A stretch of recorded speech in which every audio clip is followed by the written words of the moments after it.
हाय दोस्तों, welcome back to my channel. अगर आपने अभी तक मेरे चैनल को सब्सक्राइब नहीं किया है तो जल्दी से मेरे चैनल को सब्सक्राइब कर दें। आज मैं आपके लिए एक न्यू चाइनीज ड्रामा एक्सप्लेन करने वाली हूँ जिसका नाम है be passionately in love. Episode 1 की शुरुआत में हमें इस ड्रामा की फीमेल लीड शुजी को दिखाया जाता है जो कि अपने दोस्त तेंचू से अपने टीचर के कहने पर उसके घर बात करने के लिए आती है। तेंचू के ग्रेड्स बहुत लो होते हैं, इसलिए शुजी से बात करना चाह रही होती कि अगर तुमने इम्प्रूव नहीं किया तो उसे 1 साल रिपीट करना पड़ेगा, लेकिन तेंचू दरवाजा नहीं खोलता। इसीलिए शुजी वापस जाते हुए इसे मैसेज करती है कि हम दोनों कल मिलते हैं। यहाँ से वापस जाते शुजी को एक लेडी की आवाज सुनाई दी थी जो कि अपने बेटे को डांट रही होती है। शुजी कहती है कि ये आवाज मेरी मॉम की आवाज से कितनी मिलती है, इसलिए शुजी यहीं पर सुनने के लिए खड़ी हो जाती है। इस ड्रामा का मेन लीड चन्नू शुजी को विंडो से देख लेता है। शुजी को उसके यूनिफॉर्म से पता चल जाता है कि ये किस हाई स्कूल से है। चन्नू उसको कहता है कि तुम उसे वीचैट पर ऐड कर लो। ये सुनकर शुजी थोड़ा हैरान हो जाती है तो चन्नू कहता है कि अगली बार जब मेरी मॉम मुझे डांटेंगी तो मैं तुम्हारे लिए पहले से ही बाहर चेयर का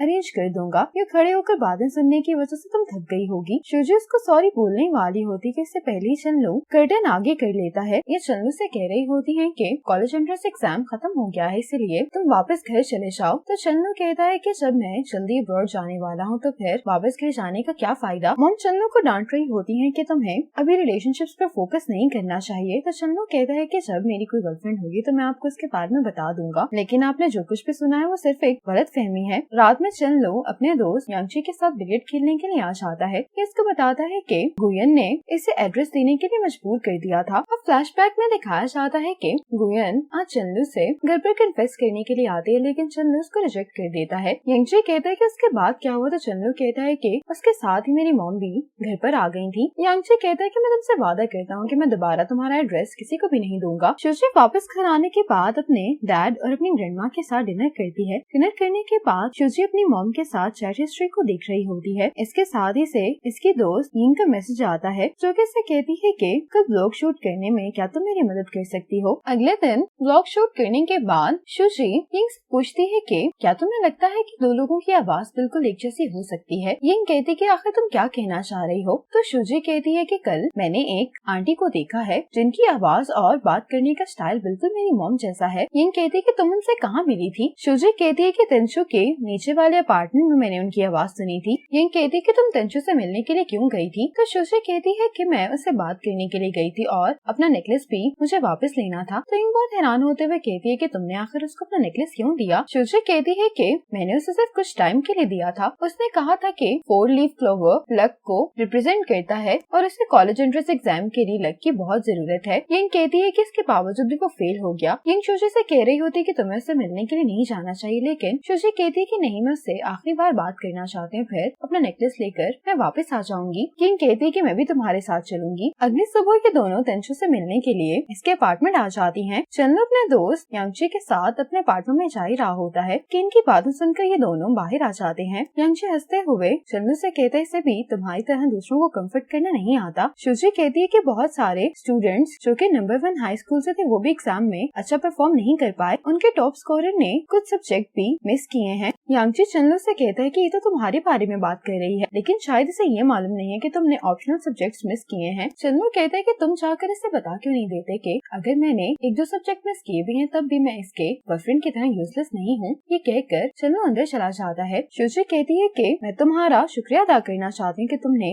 मेरी बहुत मदद की है। अगर तुम्हें मेरी मदद की जरूरत है तो मैं भी तुम्हारी मदद करने के लिए तैयार हूँ। लेकिन तेंचू बहुत रूडली इनकार कर देता है और इसे कहता है कि तुम अपनी यूनिवर्सिटी स्टार्ट कर रही हो और मुझे फिर से रिपीट करना होगा। तुम्हें अब मेरी जरूरत नहीं, इसलिए मेरे सामने ये प्रिटेंड करने की जरूरत नहीं है कि तुम्हें मेरी बहुत परवाह है। यिंग कहती है कि तुम शुजी के बारे में इतना नेगेटिव कैसे सोच सकते हो। इस बात का तेंचू को जवाब नहीं देता और शुजी कहती है कि अगर तुम मेरे बारे में ये सब कुछ सोचते हो तो फिर तुम मुझे मेरा नेकलेस वापस कर दो। ये सुनकर तेंचू गुस्से में इसका नेकलेस उतार कर बाहर फेंक देता है। अब ये दोनों नीचे आकर नेकलेस ढूंढने लगती हैं। यिंग और शुजी को लग रहा होता है कि शायद नेकलेस इस पेड़ पर कहीं फंस गया है। यांगची चन्नू से कहता है कि क्या तुम्हें नहीं लगता कि उस लड़की का बात करने का स्टाइल तुमसे बहुत मिलता है। चन्नू कहता है कि अगर ऐसा है भी तो तुम उस लड़की में इतनी दिलचस्पी क्यों ले रहे हो। यांगची कहता है कि अब्रॉड जाने से पहले तुम्हारे पास 2 महीने हैं। चन्नू कहता है कि तुम जानते हो कि मेरी मॉम बहुत स्ट्रिक्ट है। मैंने उनसे वादा किया था कि गर्लफ्रेंड बनाने से पहले मैं उन्हें इन्फॉर्म करूंगा और वैसे भी लॉन्ग डिस्टेंस रिलेशनशिप नहीं चलते। इतने में दरवाजा नॉक होता है। ये देखकर यांगची बहुत हैरान हो जाता है कि बाहर शुजी खड़ी है, इसलिए इसकी बात सुने बगैर ही दरवाजा बंद कर देता है और चन्नू से कहता है कि तुम्हें जाकर देखना चाहिए। और चन्नू जब दरवाजा खोलता है तो शूजी इससे कहती है कि मुझे तुम्हारी मदद की जरूरत है, मेरा नेकलेस इस पेड़ पर फंस गया है। चन्नू कहता है कि मैं आपकी मदद नहीं कर सकता, लेकिन यांगची इसे बाहर निकाल कर दरवाजा बंद कर देता है। चन्नू को देखने पर जब कोई भी नेकलेस दिखाई नहीं देता तो ये शूजी से कहता है कि क्यों ना मैं तुम्हारे लिए एक नया नेकलेस खरीद लूं। तो शूजी कहती है कि नहीं, वो नेकलेस मेरे लिए बहुत कीमती है। इतने में ही यांगची एक स्टिक लेकर यहाँ पर आ जाता है और नेकलेस ढूंढने में इनकी मदद करने लगता है। इन्हें यहाँ से गोल्ड चेन मिल जाती है। चन्नू कहता है कि क्या ये वो कीमती चीज है जिसके बारे में तुम बात कर रही थी? तो शूजी कहती कि नहीं, ये मेरा नहीं है। यांगची कहती है कि मैं ढूंढने में मदद करती हूँ, मुझे मालूम है कि नेकलेस कैसा दिखाई देता है। शूजी को अपना नेकलेस मिल जाता है और ये अपने दोस्त को बता रही होती कि इसे किस डायरेक्शन में स्टिक को लेकर जाना चाहिए। इस टाइम पर चन्नू बहुत गौर से शूजी को देख रहा होता है। जब नेकलेस नीचे गिरता है तो चन्नू इसे कैच करके शूजी को दे देता है। शूजी कहती है कि तुम दोनों का शुक्रिया अदा करने के लिए मैं तुम लोगों को डिनर पर लेकर चलती हूँ। चन्नू तो इनकार कर देता है, लेकिन यांगची फौरन मान जाता है। यांगची कहती है क्या कहीं तुम दोनों को इस बात का तो डर नहीं है कि हम दोनों तुम दोनों के साथ दोस्ती करने की कोशिश कर रही हैं? अगर तुम लोग ऐसे सोच रहे हो तो तुम लोगों को फिक्र करने की जरूरत नहीं है, क्योंकि हम दोनों के ही बॉयफ्रेंड हैं। ये बात सुनकर यांगची बहुत हैरान होता है। यांग शूजी से कहती है कि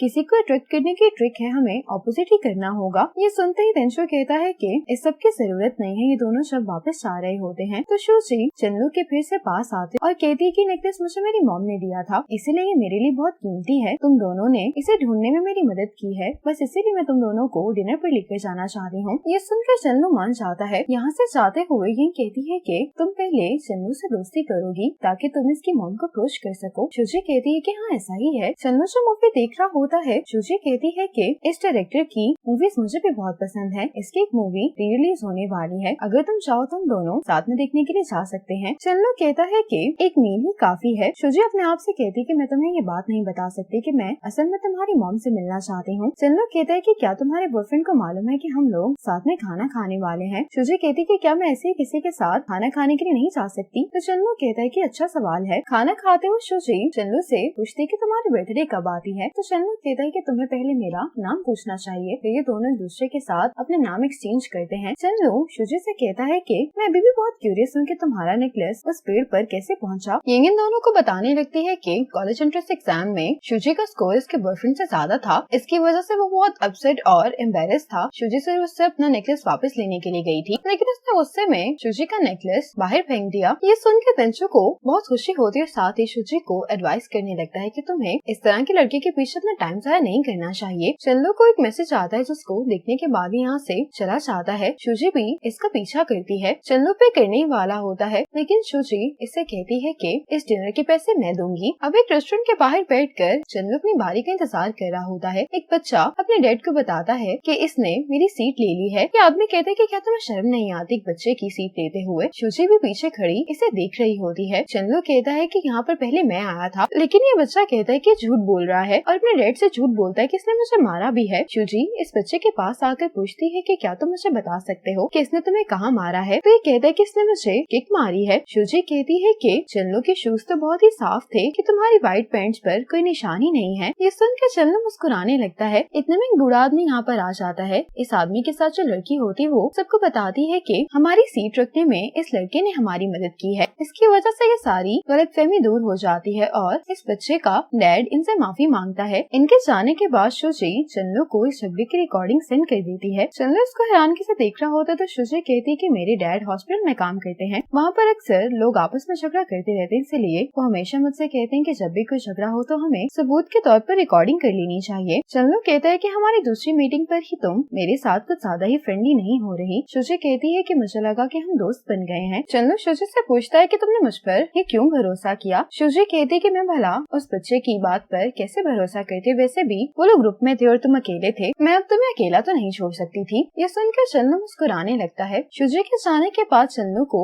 मॉम की कॉल आती है जो कि इसको बता रही होती है कि अब्रॉड जाने के लिए तुम्हारे पेपर्स तैयार हो गए हैं। चन्नू कहता है कि ठीक है। मॉम कहती कि क्या तुम नहीं पूछोगे कि तुम्हारा एडमिशन किस यूनिवर्सिटी में हुआ है? चन्नू कहता है कि नहीं, आप खुद ही डिसाइड कर लें। तो मॉम कहती है कि तुम अपनी चॉइस के बारे में कभी भी बात नहीं करते। तो चन्नू कहता है कि फिर बात करेंगे कहकर ये कॉल बंद कर देता है। अब फ्लैशबैक में दिखाया जाता है कि चन्नू के डैड अपनी मॉम से बात कर रहे होते हैं। इसकी मॉम कहती है कि आखिर तुम चन्नू को अब्रॉड कब भेजोगे? तो ये कहते हैं कि मैं इस पर काम कर रहा हूँ। ये कहती है कि वो 10 साल से हमारे साथ रह रहा है, तुमने कभी भी उसे कुछ नहीं कहा। कहा, बल्कि तुम उसकी बजाय अपने बेटे पर ही गुस्सा करते रहते हो। तो ये कहते हैं कि शिनशिन मेरा बेटा है और चुनलू आउटसाइडर है, तो भला मैं उसे कैसे कुछ कह सकता हूँ। मॉम कहती हैं कि वो बहुत चालाक है, इसलिए मुझे नहीं लगता कि वो ये घर छोड़कर कभी जाएगा। तो डैड कहते हैं कि जब वो 6 साल का था तब से हम उसकी टेक केयर कर रहे हैं, इसलिए मुझे नहीं लगता कि वो कोई मुश्किल खड़ी करेगा। चंदू खुद से कहता है कि क्या फर्क पड़ता है कि मैं कहाँ जा रहा हूँ, आखिरकार तो मुझे अकेले ही रहना है। इतने में ही शुची वापस आ जाती है और चंदू से पूछती है कि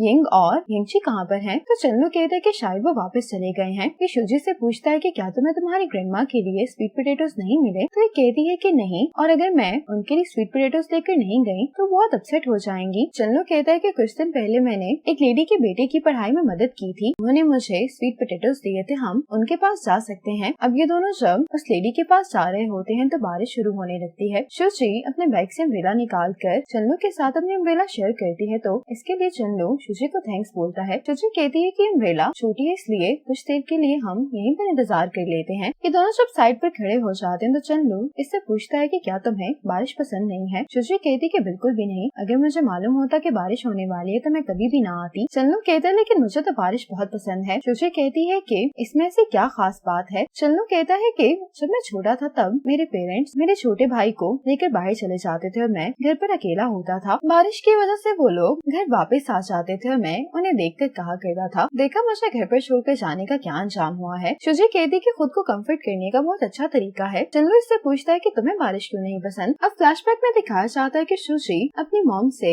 एक मोटर बाइक कॉम्पिटिशन के लिए फॉर्म साइन करने के लिए कह रही होती है, लेकिन मॉम कहती है कि तुम्हें प्रैक्टिस के दौरान चोट लग गई थी, इसलिए मैं ये फॉर्म साइन नहीं करूंगी। शुची गुस्से में कहती है कि मैं डैड से करवा लूंगी। अब शुची जब ये फॉर्म चेक करती है तो उसकी मॉम ने ये लिखा होता है कि अगर तुम्हें चोट लगी तो तुम वापस घर मत आना। लेकिन शुची इस बात पर ही बहुत खुश हो गई होती है कि इसकी मॉम ने फॉर्म साइन तो कर दिया है। शुची अपनी मॉम को कॉल कर रही होती, लेकिन इसकी मॉम कॉल नहीं उठा रही होती, इसलिए अपने डैड को कॉल करके पूछती है कि मॉम फोन का जवाब क्यों नहीं दे रही। तो डैड इसको कुछ बताते हैं, जो सुनकर ये शॉक हो जाती है और उस टाइम पर बारिश हो रही होती है। ये चन्नू से कहती है कि मुझे वैसे ही बारिश नहीं पसंद, अब बारिश रुक चुकी होती है। शुची चन्नू से पूछती है कि क्या तुम्हारी मॉम घर पर है। चन्नू कहता है कि मेरी मॉम मेरे साथ नहीं रहती। तो शुची कहती है कि अगली बार जब तुम्हारी मॉम तुम्हारे घर पर आएंगी तो मेरे लिए सीट रिजर्व रखना। ये सुनकर चन्नू हंसने लगता है। वो लेडी तो उनको मिलती नहीं, इसलिए जो स्वीट पोटैटोज चन्नू के घर पर होते हैं वही ये शुची को दे देता है। शुची कहती कि क्या तुम इन्हें माइक्रोवेव कर सकते हो, क्योंकि मेरे घर पर माइक्रोवेव नहीं है। ये सुनकर चन्नू बहुत हैरान होता है। तो शुची कहती है कि मेरी ग्रैंडमा हमें घर पर वो इस्तेमाल नहीं करने देती। अब चन्नू जब स्वीट पोटैटोज माइक्रोवेव कर रहा होता है तो शुची से कहती है कि हम दोनों एक दूसरे को वी-चैट पर ऐड कर लेते हैं। तो चन्नू कहता है कि मेरे फोन की बैटरी नहीं है, इसके साथ ही से कॉल आ जाती है, लेकिन ये शुची के सामने एम्बैरेस महसूस कर रहा होता है, इसलिए कॉल काट कर फोन साइलेंट पर कर देता है। इसी मोमेंट पर एपिसोड 1 खत्म हो जाती है।